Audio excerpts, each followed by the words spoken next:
இறந்தால் என்ன நடக்கும் தெரியுமா அப்படின்னு நீங்க டிஸ்பிளேல பார்த்த உடனேயே கண்டிப்பா நீங்க நினைச்ச விஷயம் என்னவா இருக்கும்னா, கருட புராணத்தின்படி என்ன தண்டனை கிடைக்கும்னு சொல்ல போறாங்க அப்படின்னு சொல்லி தான் இப்போ நீங்க இந்த பதிவை ஓபன் பண்ணியிருப்பீங்க. ஆனா பதிவை கொஞ்சம் ஸ்கிப் பண்ணாம கேளுங்க. நான் இப்போ கருட புராணத்தை பத்தி உங்களுக்கு சொல்ல போறது கிடையாது. ஒரு யதார்த்தமான உண்மையையும் அதற்காக நீங்க செய்ய வேண்டிய ஒரு எளிமையான விஷயத்தையும் தான் நான் இந்த பதிவுல சொல்ல போறேன்.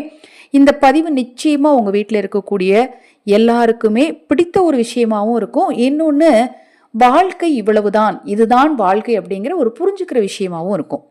தயவு செய்து ஸ்கிப் பண்ணாமல் கேளுங்க. அதுக்கு முன்னாடி நம்ம அக்ஷய பாத்திரத்தை பற்றி ஒரு சின்ன தகவல் தெரிஞ்சுக்கலாம்.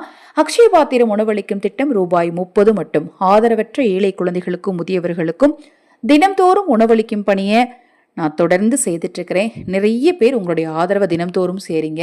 ஒரு சிலர் அவங்க வீட்டு குழந்தையுடைய பிறந்த நாள், திருமண நாள், இது மாதிரி வைபவ நாட்களில் வந்து செய்கிறாங்க.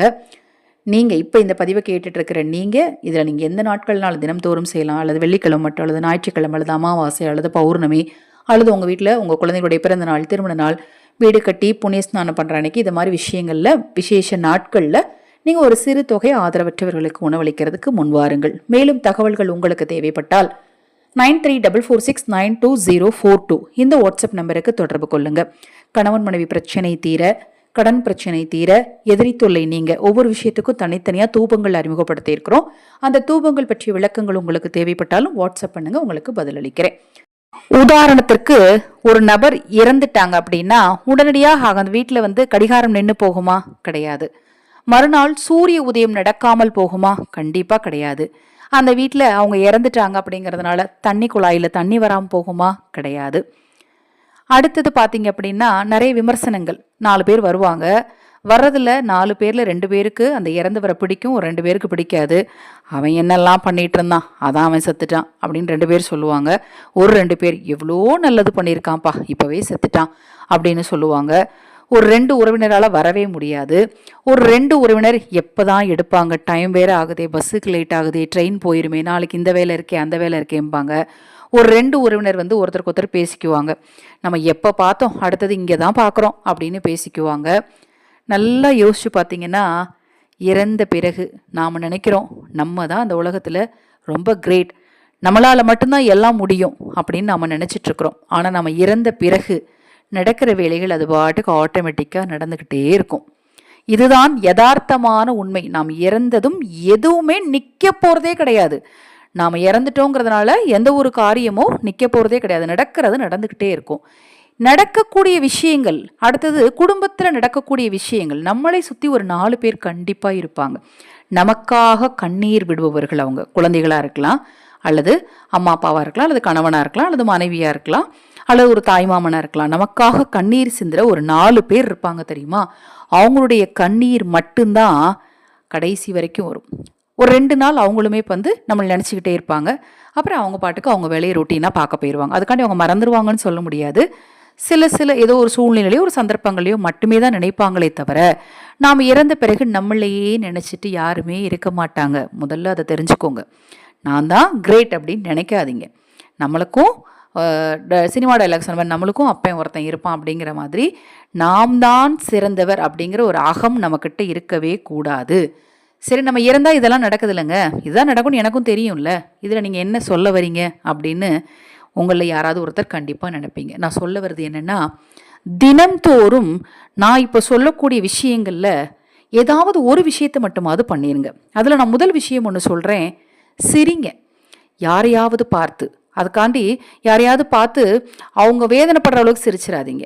யாரையாவது பார்த்து அவங்க சந்தோஷப்படுற மாதிரி அவங்களுக்கு ஒரு நல்ல விஷயத்த சொல்லிட்டு ஒரு சின்னதாக ஒரு ஸ்மைல் அவங்க வாழ்க்கையில் ஒரு பெரிய மாற்றத்தை ஏற்படுத்தும். அவங்க ஏதோ ஒரு துக்கத்தில் இருந்திருக்கலாம், ஏதோ ஒரு வருத்தத்தில் இருந்திருக்கலாம். உங்களுடைய வார்த்தைகளும் ஒரு சின்ன ஸ்மைலும் அவங்க வாழ்க்கையில் ஒரு தன்னம்பிக்கையை தூண்டுற விதத்தில் அமையலாம். அடுத்தது என்ன அப்படின்னு பார்த்தீங்கன்னா, உதவி செய்கிறது. உங்களால் ஏதாவது ஒரு வகையில் கண்டிப்பாக உதவ முடியும். நீங்கள் இந்த உலகத்தில் எதுக்கு இருக்கீங்க அப்படின்னா, ஏதாவது ஒரு வகையில் யாருக்காவது நீங்கள் உதவி செய்கிறதுக்கு கண்டிப்பாக ஏதாவது ஒரு வகையில் உதவுவீங்க. அதுக்காகத்தான் இருக்கிறீங்க. அதை முதல்ல எல்லாரும் புரிஞ்சுக்கணும். நம்ம எல்லாருமே சுயநலமாக வாழ்ந்துட்டுருக்குறோம். நான், என் கணவன், என் குழந்தைகள், என் வீடு, இப்படி வாழ்ந்துட்டுருக்குறோம். நம்மளை சுற்றி இருக்கிற யாருக்காவது நம்முடைய உதவி தேவைப்படும் போது நம்ம கோபப்படுறோம். அந்த கோபத்தை கொஞ்சம் தள்ளி வச்சுட்டு உங்களால் முடிந்த உதவிகளை அவங்களுக்கு செய்யுங்க. அதாவது ஃபிசிக்கலி செய்ய வேண்டிய உதவியை, ஒருத்தருக்கு இப்போ எந்திரிச்சு நடக்கவே முடியல அப்படின்னா அவங்கள கையை பிடிச்சு கொண்டுட்டு போய் விடுறது. அது மாதிரி மென்டலி ரொம்ப யாராவது டிஸ்டர்பாக இருப்பாங்க, அவங்களுக்கு ஒரு 4 நல்ல வார்த்தைகளை சொல்லி அவங்கக்கிட்ட சந்தோஷமாக நம்ம பேசுறது. அடுத்த உதவி என்னன்னு பார்த்தீங்கன்னா, யாருக்காவது ஒரே ஒருத்தருக்காவது உணவளியுங்கள். இல்லைங்க, என்னால் அதெல்லாம் முடியாது, எனக்கு அதுக்கு சாத்தியம் இல்லை, என்னுடைய சூழல் சரியில்லை அப்படிங்கிறவங்க ஏதாவது ஒரு பறவைக்காவது உணவளியுங்கள். இப்போ நான் சொன்ன விஷயம் பார்த்தீங்கன்னா, மற்றவங்க கிட்ட நல்ல வார்த்தை பேசுறது, ஒரு ஸ்மைல். அடுத்தது மென்டலி ஃபிசிக்கலி யாருக்காவது ஹெல்ப்பாக இருக்கிறது. அதற்கடுத்தது உணவு, அதாவது பசிக்கு உணவு கொடுக்கறது. இந்த 3 விஷயத்தையும் உங்களால் கண்டிப்பாக பண்ண முடியும். இந்த 3 விஷயத்தையுமே பண்ண முடியும்.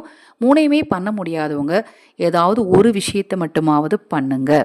ஏன்னா நம்ம இறந்த பிறகு எதுவுமே நிற்க போகிறதில்ல. நம்ம இருக்கும்போது நம்மளுடைய நினைவுகள் நம்ம இறந்த பிறகும் அவங்களுக்கு இருக்கணும். அப்படின்னா இந்த 3 விஷயத்தில் நீங்கள் ஏதாவது ஒன்று ஒருத்தருக்கு செஞ்சாலே போதும்.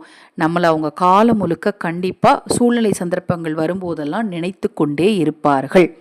இதை மட்டும் நம்ம வாழ்க்கையில் புரிஞ்சுக்கிட்டோம் அப்படின்னா நம்முடைய கோபம், எரிச்சல், வேதனை, பொறாமை, ஆணவம், மகம் இதெல்லாம் நம்மக்கிட்ட இருந்து கண்டிப்பாக போயிருங்க.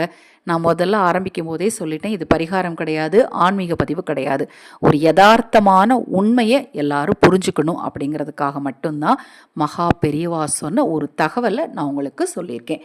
இது போன்ற எண்ணற்ற விஷயங்களையும் ஆன்மீக குறிப்புகளையும் தெரிந்து கொள்ள தொடர்ந்து நம்ம சேனலை பாருங்கள். மகா பெரியவா அருளால் நல்லதே நடக்கட்டும்.